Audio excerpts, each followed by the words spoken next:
What's going on, guys? In today's video, I'm going to show you how you can convert any MacBook or PC or even a Shield TV into a full-on gaming rig using GeForce Now. Coming up.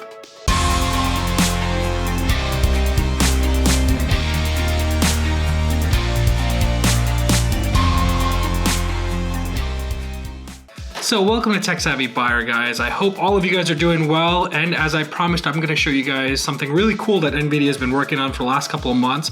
This isn't super new, but it's still in beta. It's called their GeForce Now service, and essentially what this does is it lets you stream your library of games that you may have on Steam, on Uplay, or on Battle.net over to either a Shield TV device. You can do this on your MacBook, you can do this on your PC.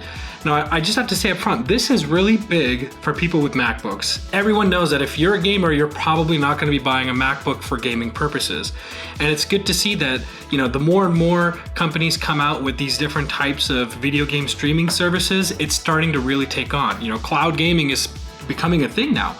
And I really want to share with you guys how well executed Nvidia is doing with this using GeForce Now as a service. So if you are a PC or a Mac user, unfortunately there is a waitlist currently. You can go ahead and visit their website and put your name in and your email in to get on that waitlist. Once you get past, definitely you'll be able to check out the free beta. So it is free right now. If you have a Shield TV, the GeForce Now comes free built in, and you're actually able to use it right off the bat. There's a bunch of free games that are free to play that you don't even have to pay for, and those are loaded right on Nvidia's server, and you can access them directly with the Shield.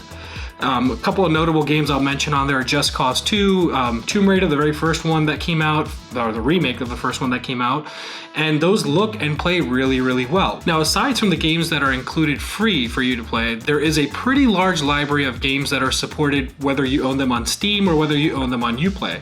So for example, I tested this out with Shadow of the Tomb Raider because I own that on Steam, and I wanted to see what kind of level of performance you really get, right? So it's a big statement. You'll get a gaming rig out of any kind of computer, any kind of PC. Now, I get that that's kind of a subjective experience, right? Some people like to game in 2K, some people are fine gaming in full HD, and of course, you've got a bunch of people who are starting to go towards 4K gaming, including myself. So I'll be upfront and say that right now the service is not offering 4K 60 frames per second. I mean, there's barely graphic cards that can push that out consistently unless you have a really heavy gaming rig.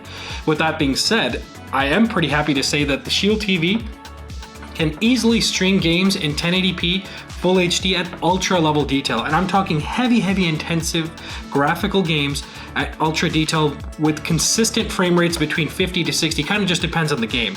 So I did a lot of testing with Shadow of the Tomb Raider specifically for this video, and as you guys can see, on the highest settings, running the benchmarks, I was able to get a solid 56 FPS, and it was even going higher than this, but obviously, different scenes where there's more stuff going on, the frame rate kind of did drop. Now, playing this on a big screen TV, I didn't notice any of those frame rates drop, okay? And the cool thing with using an Nvidia Shield is you can pair any kind of controller with it. So you can use your Xbox One controller with it if that's what you're comfortable with. You can use the included Shield TV controller, and I'll show you guys what that looks like. It's this bad boy here. And of course, you can also use a PS4 controller if that's what you're comfortable playing with. So it's good for those folks who, can take their gaming session essentially and move it into the living room without having to have like a Steam Link device or any other kind of device that you might need to stream over to your desktop. Now, I've already covered in one of my older videos about the Shield TV how you can use the game stream functionality of this to tap into your personal computer.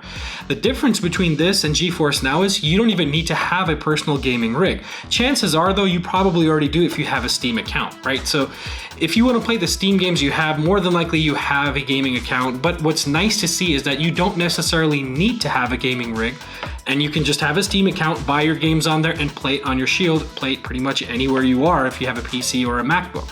Now, Nvidia does state on their website that you need to have at least a 5 gigs type connection for your Wi-Fi, not 2.4 because it's not going to stream pretty well. And if you want to play at 720p resolution at 60 frames per second, the recommended internet speed that you should be operating with is 15 megabytes per second. If you want to do 1080p at 60 frames per second, the minimum internet speed that they recommend you use is 25 megabytes per second. Now, in my testing, I used this on LAN first, and I noticed I didn't get any lag whatsoever. Now, the latency does exist, but it's barely noticeable, especially if you're playing games like Shadow of the Tomb Raider.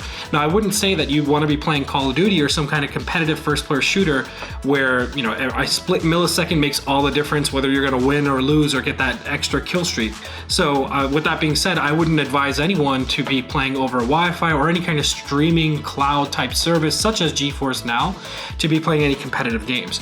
Putting that aside though, every single other game that I can think of, including Fortnite, including PUBG, and a bunch of other titles, play really, really well, and they look really, really good. And I can't say this enough. So I want to show you guys actual gameplay that I'm capturing from the Nvidia Shield device. I used an Elgato capture card. Of course, I could record it directly as well. Just the setup I have makes it easier for me to use my capture card with my PC. So with that, I want to show you guys some of the actual gameplay that I see on a monitor screen or even on my TV in my living room. Now, of course, this is tested with the LAN cable connected into the device. And as you can see, like, the gameplay is really, really smooth. There isn't any kind of stutters or lags. I mean, I'm able to move Lara around really easily and it doesn't feel like there's any kind of lag. CGI and cutscenes look fantastic. There's absolutely no complaint over there. It looks really good. It moves really, really smoothly as well. Now, like I mentioned, I did use the Elgato capture card to make that footage that I just showed you guys, but you guys can use the actual native built-in recording.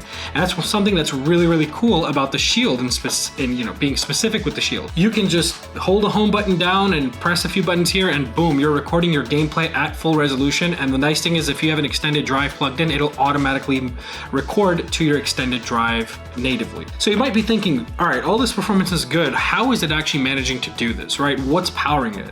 If you look at the benchmarks, the Nvidia is using a Tesla P40. That's a $6,000 GPU, guys, and that holds more than double the more than double of the video RAM that you'd find on a GTX 1080 Ti, which is actually what I have in my own build. So with that being said, I mean, you know, aside from just a GPU, the CPU they're using is an Intel Xeon. So they're really putting money to make sure that your experience is great.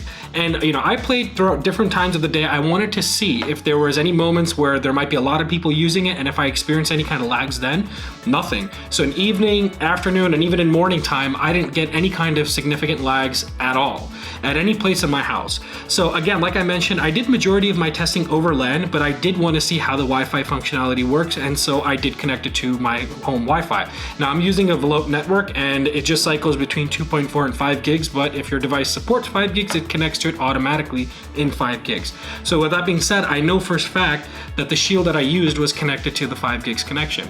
Also, you guys will note, I'm using the 2015 edition, so if you have an old one, you don't even need to go out and get the 2017 edition, which was just smaller than this pretty much.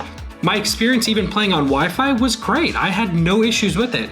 And you know, honestly, Nvidia, if you guys are watching, I'm very, very impressed with the quality of service you guys have provided by being able to stream games with this little amount of latency and the selection of games. You know, a couple months ago, GeForce Now was a paid subscription. I think it was about $7 or $8 a month, but there were a handful of titles and it wasn't really worth it for anyone to be paying that, honestly. You might be thinking $7, $8 is really cheap, but when the catalog of games wasn't that great, it was pretty much a waste. So I'm curious to see, Nvidia hasn't released what kind of pricing they're going to be charging for the GeForce Now yet, but I suspect it's going to be similar to, you know, like the Game Pass price of $10 or, you know, somewhere around that range is what I would guess. A lot of it is also based on the fact that you're going to be using your own games. So to clarify, GeForce Now offers some titles that Nvidia owns themselves that you can play for free. But most of it, like the good games like the Far Cry 5 or even Shadow of the Tomb Raider, you have to own those games yourself on your Steam account and log in and play it that way. Now, another cool feature about GeForce Now is suppose you are playing on the Shield and you've made some progress in the game that you're streaming. You save it, you can head right back over to your actual gaming rig and pick up where you left off. They offer cloud saves, which is, you know, an awesome feature that you can hop back and forth between your living room, between your gaming area, or any other device that you're using in any other part of your house. It's just really seamless to take your progress with you as you move forward. So with that being said, guys, I thoroughly enjoyed my experience with GeForce Now. I think it's really, really good. And if you guys own a Shield TV, definitely go ahead and test it out. If not, I'll put some links down on where you can buy it. This is generally a very, very good device as an Android box. So for those of you guys who don't know what exactly the Shield offers, it's not just really great at the game streaming capabilities, but it also gives you the ability to use all kinds of apps in 4K, like YouTube in 4K, Netflix in 4K, if you don't have a TV that supports that that yet.